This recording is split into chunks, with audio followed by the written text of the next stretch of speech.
The check cleared at 9:42 in the morning, and by noon, my own grandson was telling me I had 3 weeks to get out of the house I built with my hands.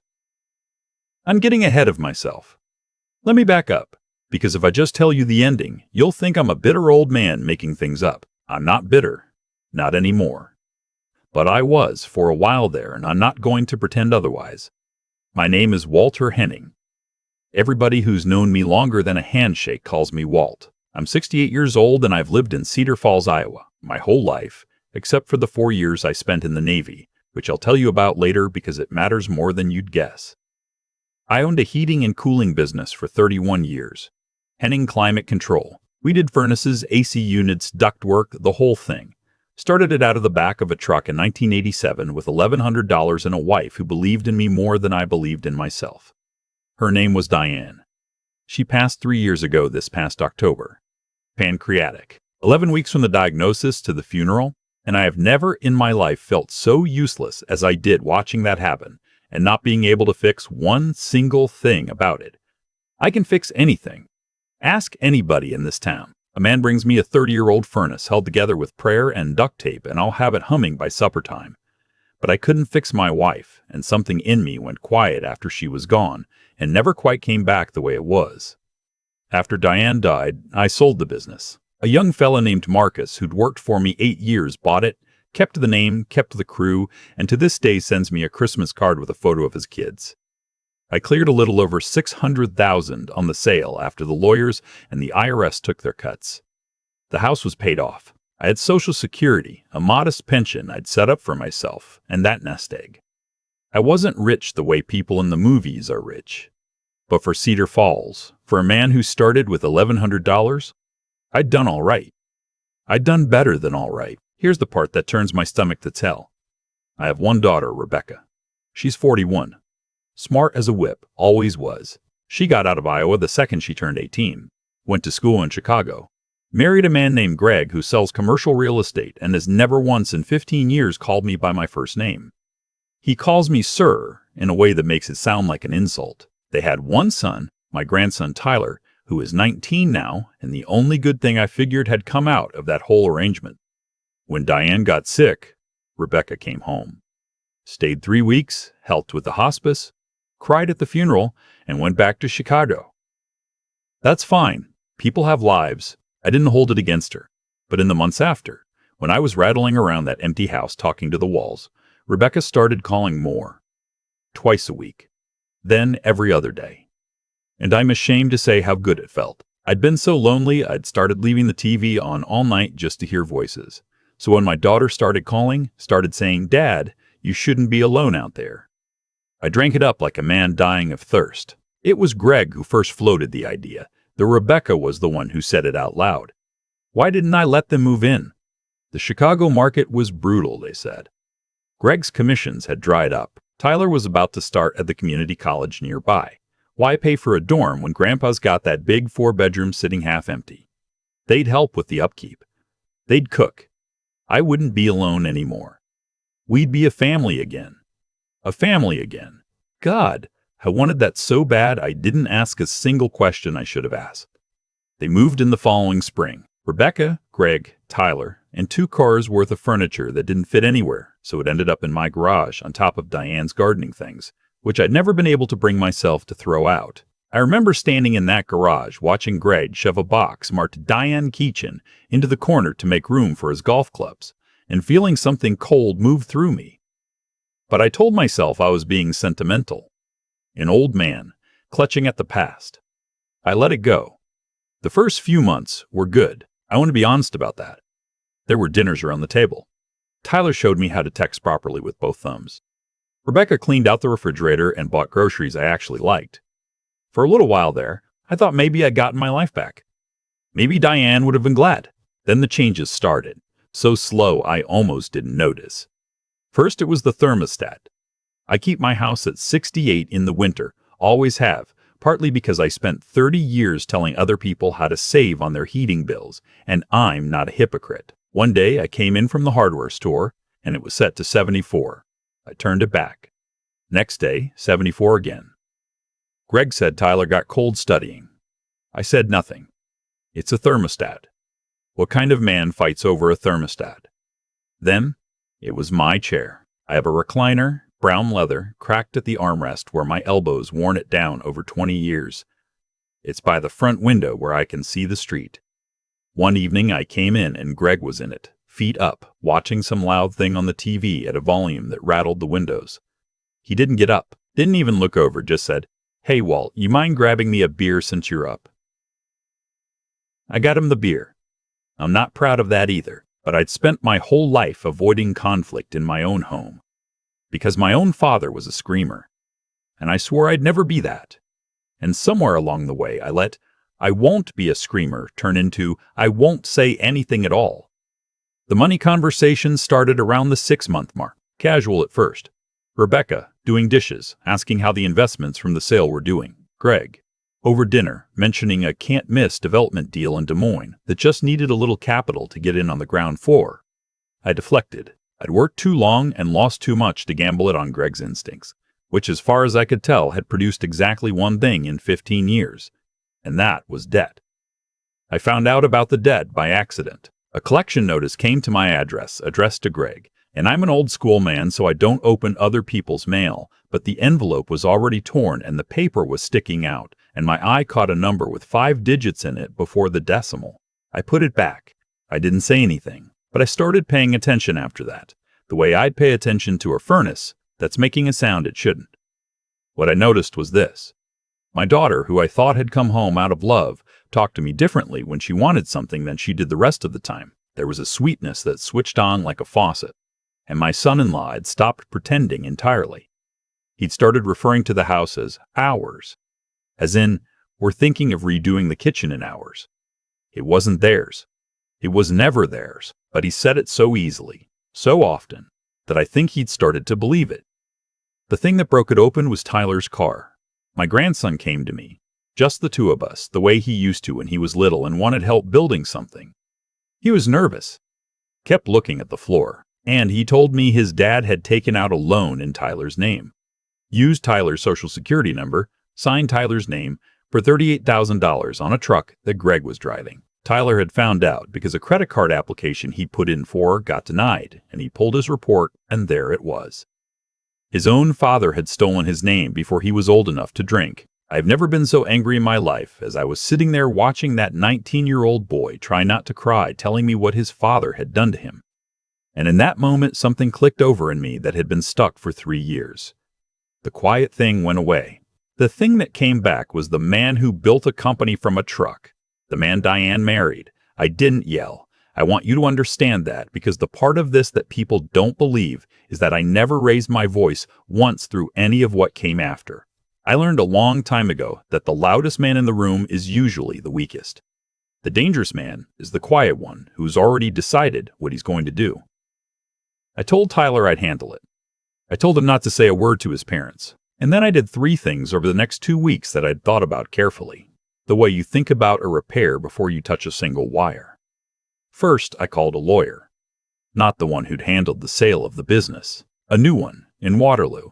Recommended by a buddy from my Navy days who'd been through his own ugly divorce and knew which lawyers had teeth. Her name was Patricia Vors. She was about 50, sharp. Didn't waste words, and when I laid out the situation, she didn't gasp or cluck her tongue the way people do. She just took notes and asked questions, and at the end, she looked at me over her glasses and said, "Walter, the good news is, the house is yours, the money is yours, and none of them have any legal claim to any of it. The bad news is you've let them establish residency, and in Iowa, that means we have to do this exactly right, or you'll be dealing with them for months." Then she smiled, just a little, and said, "But we're going to do it exactly right." Second, I helped Tyler. Quietly. Patricia connected us with someone who handles identity theft, and we started the process of getting that fraudulent loan in his name reversed, with a paper trail showing Greg's signature, Greg's bank account where the truck payment came from. I told Tyler this was going to be hard, that proving fraud against your own father is an ugly thing, and he looked at me and said he didn't think twice about doing it to me. 19 years old. Smarter than his father will ever be. Third, I waited, because here's what I'd figured out. Sitting in my garage among Diane's gardening things, Greg and Rebecca were building toward something. The casual money talk, The hours, the development deal in Des Moines, it was all moving in one direction, and I decided I'd rather let them show their whole hand than tip mine early. So I went quiet again, but it was a different kind of quiet now. I cooked. I smiled. I let Greg sit in my chair, and I watched. It took about a month for them to make their move, and they made it on a Sunday. Rebecca had cooked a nice dinner, pot roast, the way Diane used to make it, which I noticed and which I think was deliberate. After the plates were cleared, Greg slid a folder across the table to me. Inside was a document, printed and tabbed, with little yellow flags on the pages where I was supposed to sign. He'd had it drawn up by some lawyer I'd never heard of. It was a quitclaim deed. They wanted me to sign over the house. To them, and there was a second document, a power of attorney, that would give Rebecca control over my finances. For my protection, Greg explained, because Dad, let's be real, you're not as sharp as you used to be, and we worry about you out here making decisions on your own. Not as sharp as I used to be. I'd run a business for 31 years and never missed a payroll. I'd buried my wife and sold my company and managed every nickel of that sale without a single mistake. And my son-in-law was sitting in my dead wife's chair telling me I wasn't sharp enough to own my own house. I looked at my daughter. Rebecca wouldn't meet my eyes. And that, more than anything Greg said, told me what I needed to know. She knew. She'd always known. "Where's Tyler?" I asked. It was the only thing I said. "At a friend's," Rebecca said quickly. Too quickly. They'd sent him away for this. I looked at the folder. I looked at the little yellow flags, and I'll tell you what I felt. And it wasn't rage, it was almost relief, because I'd been waiting for the proof and now I had it in my hands, printed and tabbed. I told him I needed to read it carefully, that I'd take it to my study and look it over, and we'd talk in the morning. Greg lit up like I'd already signed. Rebecca finally looked at me, and there was something in her face I couldn't read, something that might have been shame if she'd let it be. I went to my study, and I called Patricia Vose at her home number, which she'd given me for exactly this. And I read her the documents over the phone, and she was quiet for a second, and then she said, "Walter, do not sign anything. Do not say anything. Do not say anything. Tomorrow we file. They've just handed us everything." The next morning, I didn't say a word about the folder. I made coffee. Greg came down all smiles, asking if I'd had a chance to look things over. I said I had. And then there was a knock at the door. It was Patricia, and behind her was a sheriff's deputy, and behind him was a young man in a suit from the county recorder's office. Greg's face did something I'll remember the rest of my days. It went from confident to confused to white in about 4 seconds. What Patricia laid out calmly at my kitchen table was this: the house was mine, free and clear, and she had the deed to prove it. As of that morning, she had filed a formal notice that Greg, Rebecca, and Tyler were occupants without a lease, and I was beginning the legal process to remove the 2 adults. Tyler could stay as long as he wanted. He was welcome in my home.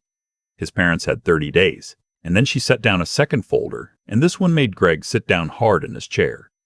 It was the identity theft, the fraudulent loan in Tyler's name, the signature analysis.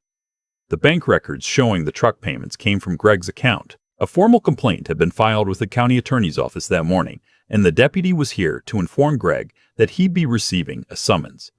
Stealing your own child's identity is a felony in the state of Iowa.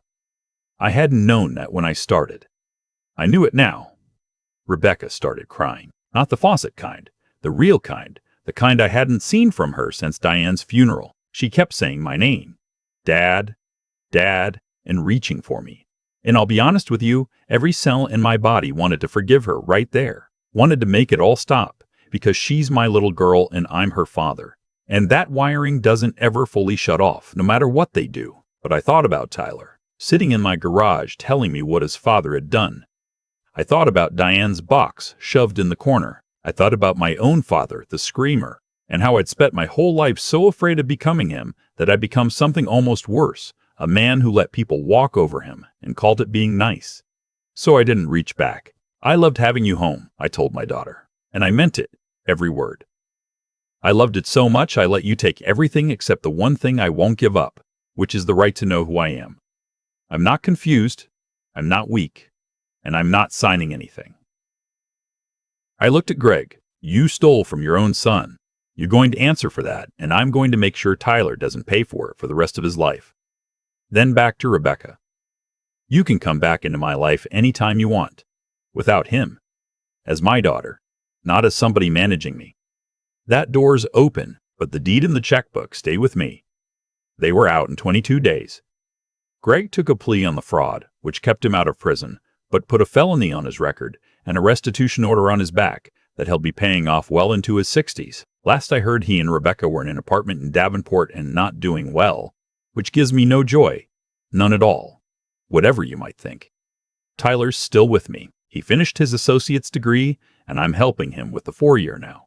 And on weekends, he comes out to the garage and we tinker. We rebuilt a '78 Ford pickup over the course of one winter, the two of us. And when he drove it for the first time down our street, he honked the horn the whole way, and I stood on the porch laughing like I hadn't laughed in years. I did one more thing after the dust settled. I changed my will. Most of what I have goes to Tyler now, in a trust he can't touch until he's 30, so nobody can ever take it from him the way they tried. But a good chunk of it, I set up a fund, a scholarship through the local community college, for kids coming out of the trades, kids like I was, at 18 with $1,100 and more nerve than sense. The Diane Henning Memorial Fund. Every year it'll send a couple of young people to school who otherwise couldn't go, and most of them I'll never meet. And that suits me fine. People in town ask me sometimes if I regret it. Cutting off my own daughter.